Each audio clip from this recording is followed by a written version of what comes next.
5 UK supermarkets have a steak problem, not occasionally, structurally, built into their supply chains, their packaging, and the corners they cut between the farm and your frying pan. Buy steak from any of these 5 stores and the odds are stacked against you before you even get home. Here's exactly what's going wrong and where to buy it instead. Number 5, Iceland. Iceland's problem is the most visible and probably the most widely complained about. So let's start here with a precise explanation of what's actually happening in that pan. You cook Iceland beef and it boils. It doesn't sear. It sits in a spreading pool of grey-brown liquid. The heat goes into evaporating moisture rather than creating a crust, and by the time the water has cooked off, the meat is already overcooked on the outside, and the Maillard reaction, the chemical process that creates that brown, flavoursome crust, has barely happened. You end up with something grey, slightly rubbery, and deeply disappointing. This is the water in meat problem, and it's not an accident. One of the ways processors increase the weight of cheaper beef products is through moisture injection, introducing brines, phosphate solutions, or flavor solutions directly into the muscle tissue. The phosphates help the meat bind to and retain this added water. The result is a product that weighs more at point of sale than the actual beef content would justify. Those extra grams are water. You are, in the most literal sense, paying for liquid. Now here's the chemistry of why this fails in the pan. The water added through injection isn't chemically bound to the muscle proteins in the way that natural moisture is. When heat is applied, it releases rapidly and completely. And because the moisture content is so high, the surface temperature of the meat can't rise above 100 degrees Celsius, the boiling point of water, until all of that liquid has evaporated. Your Maillard reaction doesn't begin until well past 150 degrees. The pan needs to be smoking hot and dry to achieve it. With injected beef releasing water at the volume Iceland's products do, that simply doesn't happen in a normal domestic cooking scenario. The evidence shows up in the calorie counts. Butcher quality beef typically runs around 230 to 250 calories per 100 grams for a sirloin. Iceland's equivalent products often come in significantly lower. That's not because they're somehow leaner in a desirable way, it's because a meaningful portion of what you're weighing is probably water, not protein, not fat, not the actual beef you think you're buying. Iceland is also, by its nature, a frozen food specialist. Its logistics chain is optimized for the sub-zero supply chain. When Iceland sells fresh beef, that product is operating outside the core infrastructure the company was built for. The result has been consistent reports of fresh products with use-by dates expiring the same day of purchase, or, more damaging to quality, fresh meat that has been subjected to partial freezing during transport and then thawed for the fresh shelf. When meat freezes slowly, ice crystals form inside the muscle cells. Those crystals rupture the cell walls. When the meat thaws, the liquid from those ruptured cells pours out. That's the grey puddle in the tray before you've even opened the packet. That's the dry, fibrous texture after cooking. The cell structure that holds moisture and delivers succulence has been physically destroyed. Iceland will sell you steak. What it cannot reliably sell you is the eating experience that word implies. Number 4. Asda. Asda's failure is more subtle than Iceland's, but arguably more frustrating because Asda sits at a price point where you have every right to expect better. Here's the specific problem. Asda has historically prioritized being the cheapest of the big 4. That's the positioning, that's the identity. And maintaining that position across a grocery range of thousands of products requires constant downward pressure on supplier costs. In the beef category, that pressure has specific and predictable consequences. When a retailer squeezes its meat processors on price, the processors respond by optimizing for yield. They need to get maximum value out of every carcass because the margin they're working with has been compressed. This leads to what's sometimes called narrow trimming, leaving connective tissue, sinew, and heavy seams of external fat on the retail cut rather than removing them, because that material adds weight and weight is money. In comparative taste tests, Asda's sirloin steak is frequently described with a specific complaint. Large sections of the steak are simply inedible because of fat and connective tissue that should have been removed during butchery. The actual beef in the center might be acceptable, but you're paying for and attempting to eat something where the butchery work has been abbreviated to protect the processor's margin. This is the cost of being the price leader. The money has to come from somewhere, and at Asda, it frequently comes from the precision and time investment of proper carcass fabrication. Then there's the sourcing issue. Asda commits to British and Irish beef for its own brand fresh range, and that commitment is real in the standard lines. But Asda also stocks imported beef from Australia, Uruguay and New Zealand under branded partner labels, products like Grass and Grill that sit in the same chiller on the same shelf and look superficially similar to the domestic product. These imported steaks are frequently described as thinner and significantly less marbled than their British counterparts. The long supply chain from the Southern Hemisphere involves extended transport and variable maturation conditions that affect the final eating quality in ways that are difficult to control at point of sale. The National Farmers Union has raised concerns with Asda about this practice specifically, using imported meat to manage supply during winter months, while the British branding of the wider range implies a more consistent domestic commitment than actually exists. For the consumer standing at the chiller, the distinction between the own brand British steak and the imported branded partner steak is not immediately obvious. That's a problem of transparency, and it sits on top of the butchery and yield problems that affect the own brand range itself. In the 2026 Which? Supermarket survey, Asda ranked at the bottom for in-store grocery quality. Customers specifically called out the freshness and quality of fresh produce and fresh meat. These aren't isolated complaints from particularly demanding shoppers. This is a consistent, measurable pattern in consumer satisfaction data. Number 3, the co-op. The co-op's problem is different from Iceland and Asda, and in some ways it's more insidious because it hides behind very good marketing. Go to a co-op chiller and you will find steaks labelled truly irresistible, marked with breed provenance, Hereford, Aberdeen Angus, carrying 28-day maturation claims and premium price points. The marketing is doing everything right. It's hitting every signal that says quality. Then you cook it and wonder what went wrong. The Guardian conducted a landmark comparative taste test of supermarket rump steaks. The co-op's truly irresistible Hereford rump steak came last, not slightly behind, last. It scored 2 out of 10. Reviewers described it as meek, nondescript, eventually becoming a dry, mulchy wad. A product positioned and priced at the premium end of the supermarket steak market, with breed branding and a maturation claim, finishing last in a comparative test. Here's why. 2 structural problems, both worth understanding. First, the breed labelling. Hereford as a label sounds like a guarantee of genetic quality. Hereford cattle are a legitimate beef breed well regarded for their flavour. But the small print in how supermarket breed claims work is that for a product to carry Hereford branding, the animal only needs to be sired by a pedigree Hereford bull. The mother can be any breed at all. You could have a predominantly dairy breed animal with a Hereford sire, an animal with minimal genetic predisposition for the intramuscular fat deposits that make Hereford beef worth buying, and it still legally qualifies for the Hereford label. The branding implies a purebred or near purebred animal with the full genetic expression of that breed's eating quality. The reality can be substantially different. Second, the packaging and logistics problem. Co-op operates a network of smaller convenience format stores. Smaller stores mean lower footfall means slower turnover of fresh products, slower turnover means the beef on the shelf needs to stay viable for longer. The solution is modified atmosphere packaging, MAP, where the air in the tray is replaced with a gas mixture of oxygen, carbon dioxide and nitrogen. The high oxygen content keeps the meat looking bright cherry red under store lighting. It looks fresh, it looks vivid, it looks exactly like meat you want to buy. But here's what the oxygen does over time. It causes lipid oxidation. The fats in the meat, including the intramuscular fat that carries flavour, begin to oxidize. The products of that oxidation include off flavours. Metallic notes, sour notes, rancid notes that develop progressively over the storage period. MAP-packed beef can begin showing these oxidation-derived flavours as early as 8 to 12 days into the storage cycle. In a high-turnover supermarket, 8 to 12 days is fine. In a smaller convenience format store where individual packs might sit in the chiller for considerably longer, it's a significant problem.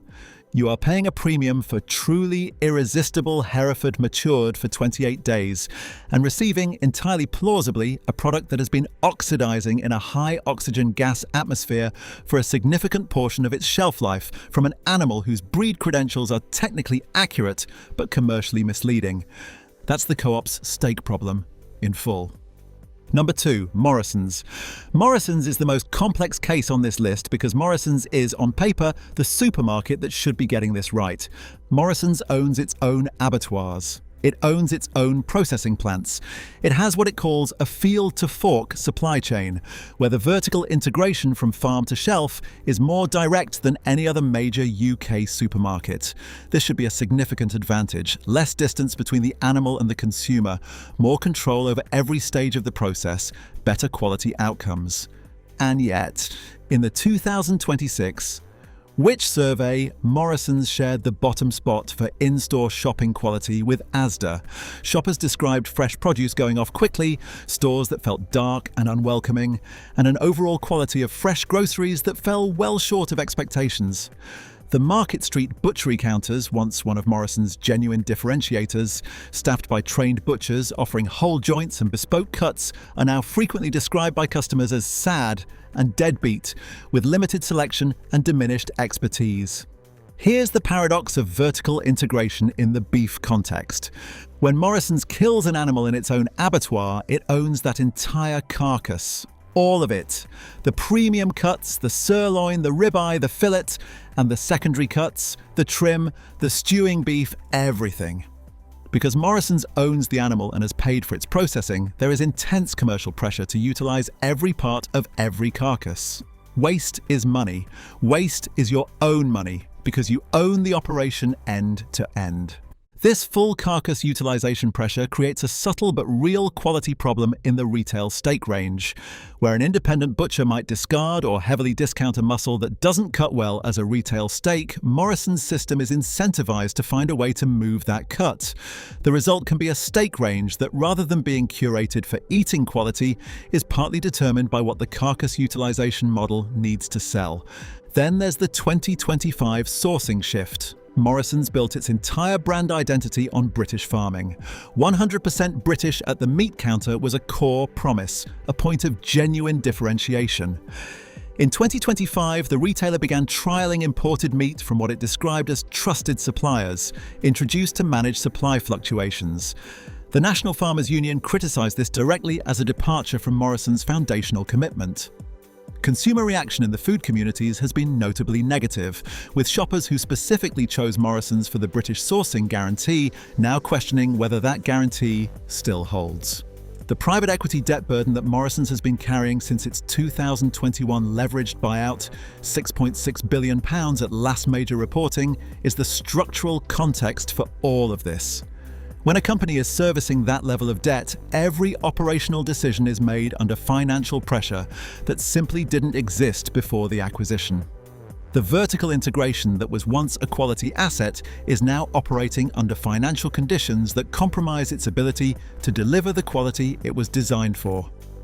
Number 1. Tesco. Tesco is number 1 on this list, not because it is necessarily the worst steak you'll buy in a UK supermarket. Iceland almost certainly holds that distinction, but because Tesco is where the most people are making the mistake most often.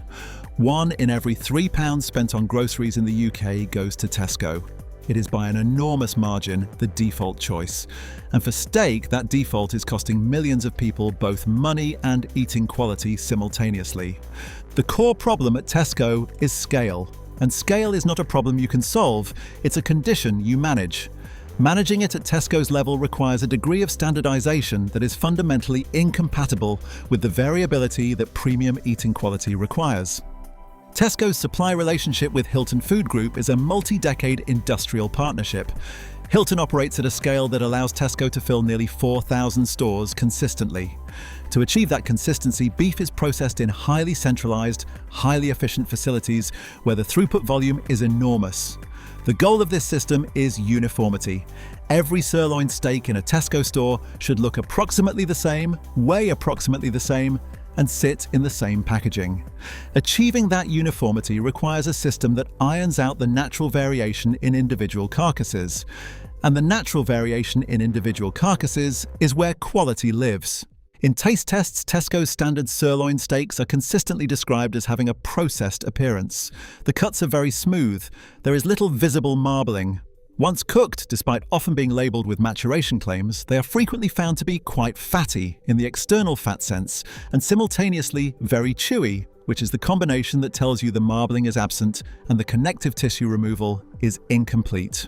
Reviews in the food press have specifically described standard Tesco steak as just wrong on so many levels when compared to equivalent products from premium or even budget premium retailers. The wet aging issue is central to this. When Tesco packs say matured for 21 days or 28 days, they mean the beef has been sitting in a vacuum-sealed bag in its own juices. Wet aging does increase tenderness. Enzymes continue to break down muscle fibers over time, but it does not develop flavor complexity. In fact, wet-aged beef sitting in its own lactic acid can develop a sour, metallic quality that is entirely absent in properly dry-aged beef, where moisture is drawn out and flavor is concentrated through exposure to controlled air circulation.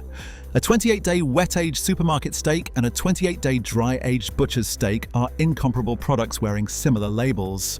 Tesco's maturation claims create an expectation of steakhouse quality that the wet aging process used at scale cannot possibly deliver. The Tesco club card dynamic is worth noting too because it affects consumer behavior in a specific way. Club card discounts on steaks, a sirloin that's, for example, £12 with a club card and £18 without, create a powerful sense that you're getting a deal. You're not getting a worse deal than you would at a proper butcher or at Aldi's premium range. You're still getting a wet-aged, MAP packaged, industrially standardized product, now at a price that makes it feel like a bargain. The perception of value is doing a lot of work that the steak itself is not. Here's the part that will probably surprise you. The two best steak options in UK retail right now are not where most people look. The first is your independent butcher. This is obvious but worth stating precisely. A good independent butcher is selecting individual animals, cutting to order, often dry aging on the premises, and working at a scale where carcass utilization pressure is simply not a factor. The cost is higher, but the eating quality gap is enormous. If steak is an occasional treat rather than a weekly habit, this is where that money belongs. The second option is Aldi. In the 2024 World Steak Challenge, an international professional competition, Aldi's specially selected British Wagyu range won multiple gold medals, beating premium offerings from M&S and Waitrose in the same competition. The reason this is possible is structural. Aldi runs a simpler supply chain with fewer intermediaries, sources specifically for marbling in its premium range, and crucially uses vacuum skin packaging on its premium lines rather than the modified atmosphere packaging used by the Big Four. VSP removes oxygen entirely, wrapping a clear film directly against the surface of the meat. No oxidation of fats, no artificial cherry red color masking the real condition of the meat, no liquid pooling in the tray. The juices stay inside the meat where they belong, which is precisely where you want them when you put that steak in a hot pan. The budget retailer positioning its premium steak products as loss leaders to build category credibility has accidentally or deliberately created the best value steak proposition in UK mainstream retail. Aldi's premium range at around £6 to £8 is genuinely competing with and often beating products at 2 or 3 times the price from retailers with much stronger quality reputations. The 5 stores on this list, Iceland, Asda, the Co-op, Morrison's and Tesco, are failing steak buyers for 5 different and specific reasons. Moisture injection and logistics mismatches at Iceland, yield-driven trimming and sourcing opacity at Asda, misleading breed labeling and oxidation from matte packaging at the Co-op, the paradox of vertical integration under depth pressure at Morrison's, and the fundamental incompatibility of quality and scale at Tesco. None of this requires you to become a beef expert. It requires 3 habits. Check the packaging type. MAP means a gas-inflated pillow of high oxygen atmosphere around your steak. VSP means a tight, clear film against the surface of the meat. Buy VSP where you can find it. Ignore maturation claims without context. Matured for 28 days tells you nothing unless you know whether it's wet or dry aged. Wet aging at scale in a vacuum bag is not the same product as dry aging in a controlled environment. One is an industrial efficiency measure, the other is a craft process. And seriously consider Aldi for your next steak. The evidence from competition results, consumer testing and packaging analysis is consistent and clear. The best value steak in British retail right now is sitting in a discount supermarket, wrapped in a tight, clear film with a gold medal behind it. The most expensive option is not always the best. In the UK steak market right now, it very often isn't.